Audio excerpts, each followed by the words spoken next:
You ever just get the feeling that something in our society, in our economy, is just off? Well, today we're going to dive right into that feeling, this sense that so many of us have but can't quite put our finger on. I mean, think about it.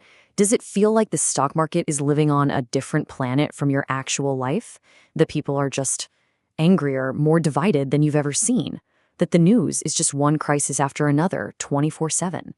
If you felt that, trust me, you are not alone. And this isn't just in your head. It's a real, shared experience. Some people call it a fourth turning. Others say it's the late stage of an empire.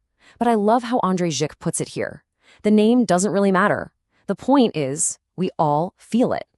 So, to really get what's going on, here's our game plan. We're going to break it down into 5 parts. First, we'll put a name to that feeling. Then we'll look at the 2 big systems that are feeding it, one that's farming our attention and another that's creating an economy of renters. Then we'll see how this fits into a bigger historical pattern, and we'll finish up with what we can actually do about it. All right, let's jump in. Let's try to pin down exactly what this feeling of unease is all about. At its core, it's the sense that the very systems we were taught to rely on are starting to feel, well, pretty fragile. And you see the symptoms everywhere, right? The economic numbers say one thing, but our bank accounts say another. That social glue, things like faith, family, community, that used to hold us all together, it feels like it's coming apart.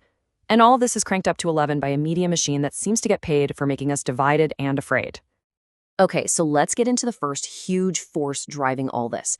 A system that is, and I mean this literally, designed to hijack our psychology, capture our attention, and make us angry. The truth is, we are all living inside what you could call an attention algorithm. It's your social media feed, it's the news, it's everywhere. And the data is crystal clear. The 2 best ways to get you to click, to watch, and to share are fear and anger. It's not a conspiracy, it's just business. There is a huge financial incentive to make you upset. And this isn't just a hunch. The data is, wow.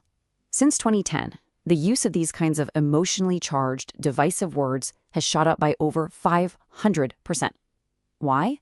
Simple. Neutrality is boring. Outrage gets clicks, and clicks make money. It's a business model. There's a great way to think about this. You know that knock, shave and a haircut?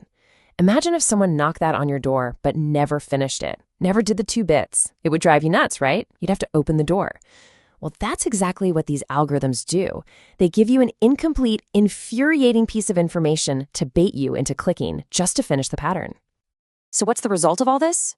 Well, after years of this financially motivated division, our society has been cracked wide open. Pew Research shows that the gap between political parties is wider than it has ever been, ever. We have never in modern history disagreed with each other this much. And just look at how deep this goes. Back in the 1960s, about half of Americans said they'd be fine if their kid married someone from a different political party. Today, that number has collapsed to just 4%. It's just staggering.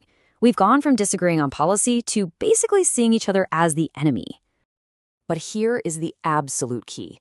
This whole psychological game, this attention farming, it wouldn't be nearly as powerful if there wasn't a second massive piece of this puzzle in play: our own economic reality. And this is where it gets really dangerous. The anger machine works best on a population that feels economically trapped. Because when people feel like they have nothing to lose, no real stake in how things are going, that's when they become so vulnerable to extreme ideas. Let's just use housing as a perfect example. For our parents' generation, an average house cost about 3 times the average salary. That was the goal. Today, it's about 7 times. The goalposts for just basic middle-class stability have been moved so far down the field, it's hard to even see them anymore. So what happens? You end up with a generation of renters, not owners. And if people don't own anything, no property, no assets, no real stake in the game, you have to ask the question, why on earth would they fight to protect the system? Now let's zoom out for a minute, because as absolutely chaotic and insane as all this feels, it's not actually new. If you look at history, you see that these moments are part of a very predictable and very old cycle. People like Ray Dalio and Neil Howe have written about this. Whether you call it the long-term debt cycle or the fourth turning, the idea is basically the same. Great empires follow a script. They rise, They get rich, they spend way too much money, get into way too much debt, and then they decline. And the signs of that decline are always spookily similar. The national debt goes to the moon. The gap between the haves and the have-nots becomes a canyon. Politics gets nasty. And people just stop trusting their core institutions. Does any of that sound familiar? You can see this pattern play out over and over. The Roman Empire did it with overspending and destroying their currency. The British Empire ran out of steam after being buried in debt from 2 world wars. And today, well, you can see the echoes of those same patterns playing out right now. Okay, I know that all sounds pretty bleak. I totally get it. But this next part is by far the most important part of this whole thing. So what can we do about it? How do we stay sane when the world feels like it's going off the rails? The solution, the antidote, really, starts with building a real, tangible stake in your own future. It's the opposite of having nothing to lose. Because people who are building something, a home, a family, a business, a community, they have a very good reason to protect society, not tear it down. Look, you and I aren't going to change what the government does tomorrow, but we can control our own choices.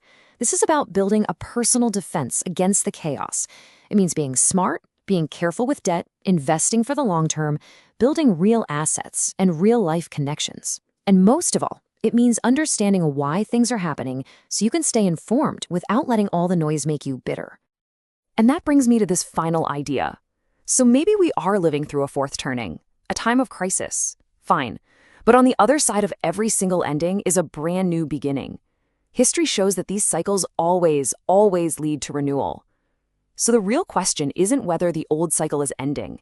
The question is, are we going to sit around watching the old world crumble, or are we going to start building the new one?